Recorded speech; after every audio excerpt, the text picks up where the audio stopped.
Cette vidéo est la première du chapitre calcul de primitives. Donc dans ce chapitre, comme son nom l'indique, on va faire du calcul de primitives et également du calcul intégral. Il y aura un autre chapitre plus tard dans l'année sur l'intégration, mais celui-ci se concentre vraiment sur le calcul.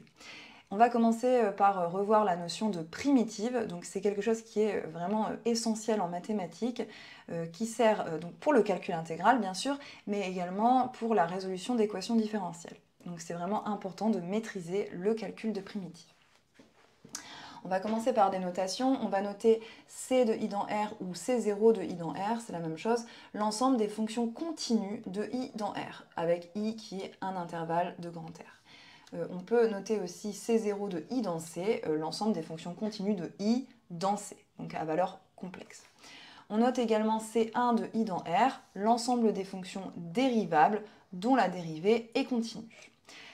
On va rappeler la définition de ce que c'est qu'une primitive. Donc si je considère petit g une fonction qui va de i dans R, ou C, avec i un intervalle, on dit que grand G qui va de i dans R ou C également est une primitive de petit g si cette fonction grand G elle est dérivable sur i et si elle vérifie ceci pour tout x dans i, grand G' de x égale petit g de x. Autrement dit, si la dérivée de grand G c'est ma fonction petit g.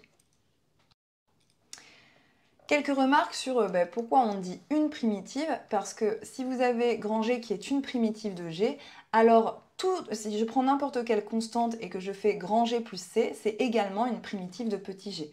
En effet, si je dérive ma fonction grand G plus C, C étant constante, je trouve uniquement G' qui est égal à G. Donc il faut bien parler d'une primitive parce qu'il en existe une infinité. Et en fait, réciproquement, si vous avez G tilde qui est une autre primitive de G, eh bien elle est égale à grand G à une constante près. Donc toutes les primitives d'une même fonction sont égales à une constante près. Pour ce deuxième point, en effet, si vous considérez G tilde une autre primitive de G et que vous calculez la dérivée de G tilde moins G, eh bien ça vous donne G moins G, c'est-à-dire 0. Donc G tilde moins G est une fonction dont la dérivée est nulle, c'est donc une constante. Donc il existe C dans R ou C, tel que G tilde moins G égale C, autrement dit G tilde égale G plus C. On va rappeler maintenant la définition de ce que c'est que l'intégrale, puisqu'on a dit que le calcul de primitives servait au calcul intégral. Qu'est-ce qu'on appelle intégrale de a à b de f et quand est-ce qu'on peut définir ceci? Premièrement, c'est très important, vous pouvez définir l'intégrale de a à b de f pour une fonction f qui est continue sur le segment AB. Okay.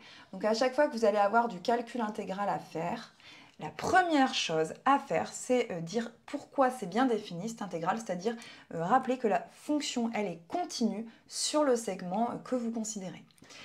Que représente l'intégrale de a à b de f? Eh bien, c'est un nombre qui est l'aire entre le graphe de la fonction, l'axe des abscisses et entre les droites d'équation, en fait, x égale a et x égale b. C'est-à-dire ce qu'on a représenté ici. Et une aire qu'on compte algébriquement, c'est-à-dire positive quand on est au-dessus de l'axe des abscisses et négative quand on est en dessous. On définit également l'intégrale de b à a, donc ici en fait b est plus grand que a, donc qu'est-ce que c'est que l'intégrale de b à a? Bien c'est tout simplement l'opposé de l'intégrale de a à b de f.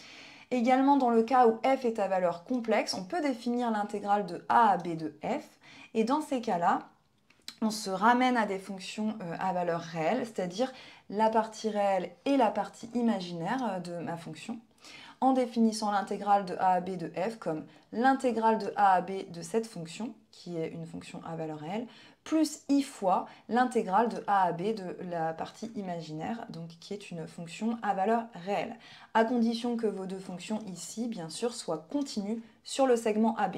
Et donc quand on définit ça de cette manière-là, ce qu'on obtient comme valeur, c'est un complexe. Okay, ceci appartient à C.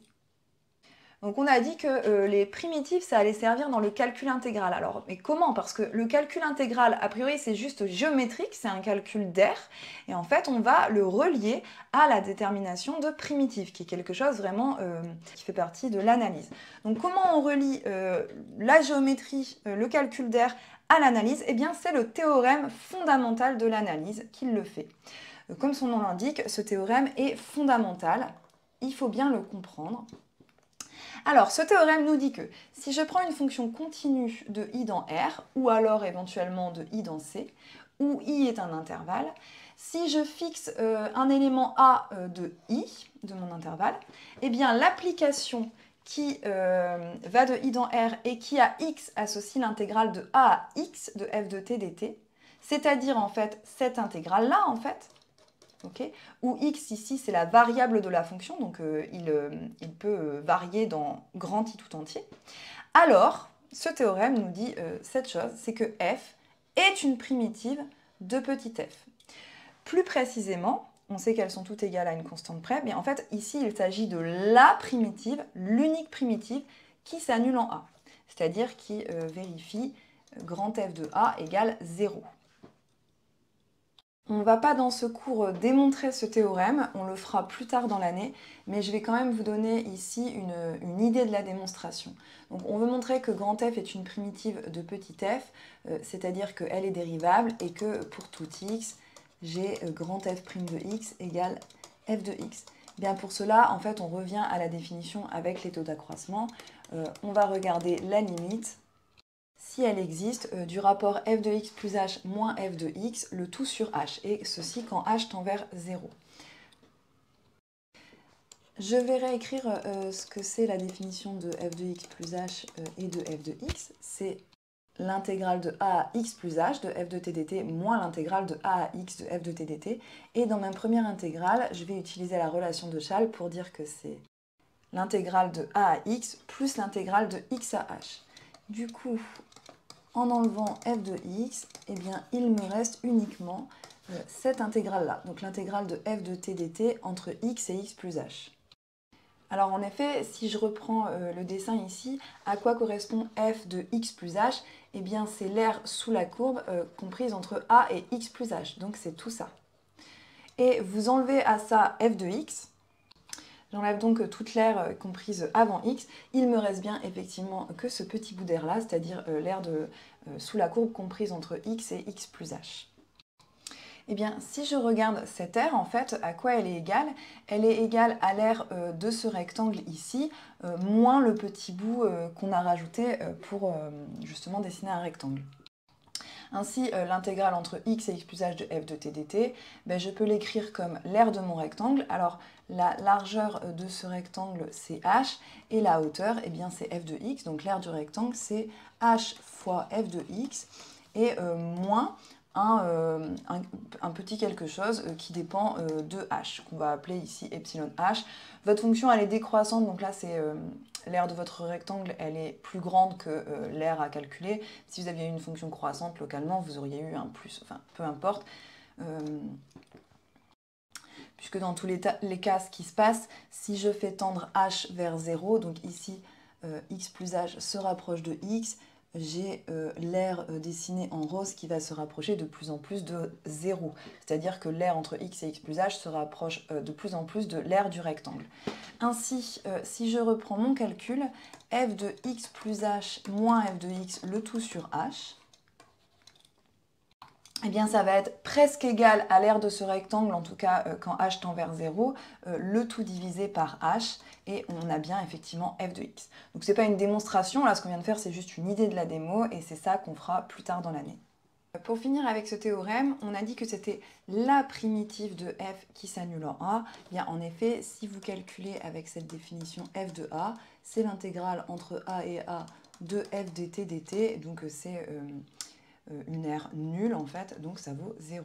Alors, en conséquence de ce théorème fondamental de l'analyse, bien déjà, toute fonction continue sur un intervalle admet des primitives, étant donné que on en a trouvé une ici d'après le théorème fondamental de l'analyse. Dès qu'on a une fonction continue, le théorème fondamental de l'analyse nous donne une primitive, grand F. Et on l'a dit tout à l'heure, toutes les primitives d'une même fonction sont égales à une constante près. Donc en fait, quand vous avez une fonction continue sur un intervalle i, eh bien je connais ces primitives, ce sont les fonctions du type qui ax associe l'intégrale de a à x de f de t dt plus une constante.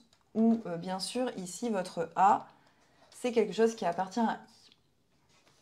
Ok, deuxième conséquence du théorème fondamental de l'analyse, eh bien c'est la formule que vous avez l'habitude d'utiliser depuis le lycée, la formule avec le crochet, qui vous dit que en fait, quand je dois faire du calcul intégral, bien sûr pour une fonction, attention, continue sur le segment AB, eh bien je détermine une primitive de petit f, une primitive quelconque, n'importe laquelle, et je la mets ici entre crochets entre A et B, et le calcul de l'intégrale entre A et B de f de t de t se fait en calculant grand F de B moins grand F de A. Alors je vais faire la démonstration de ce deuxième point. Pour tout x appartenant à AB, je pose ma fonction f tilde de x qui est égale à l'intégrale de ax de f de t dt.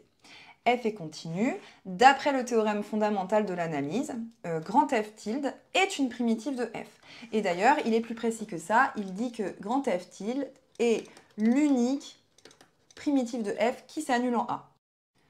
Ok, grand F, c'est aussi une primitive de petit f, mais c'est pas forcément f tilde, il n'y a aucune raison pour que ce soit f tilde. Par contre, je sais qu'il existe une constante r telle que f, je peux l'écrire comme, f tilde, je peux l'écrire comme f plus c. J'ai cette relation-là. Du coup, si je calcule grand F de B moins grand F de A, okay, je pars de ceci, je veux montrer que c'est bien l'intégrale. Eh bien ça, je peux l'écrire avec, en fait, avec f tilde. Je peux écrire que c'est f tilde de B moins C, en fait, dans ce sens-là, moins f tilde de A moins C. C'est-à-dire f tilde de B moins f tilde de A. En fait, mes constantes se simplifient. Or, f tilde, on l'a défini de sorte à ce que ce soit l'unique primitive qui s'annule en A de f, donc ça vaut 0. Donc j'ai juste f tilde de b, et f tilde de b, regardez la définition de f tilde, c'est quoi? C'est l'intégrale de a à b de f de t dt. Okay, donc en fait, cette formule du crochet, c'est une conséquence du théorème fondamental de l'analyse. Et attention, vous allez l'utiliser uniquement pour du calcul intégral. En fait, quand vous avez besoin de faire un calcul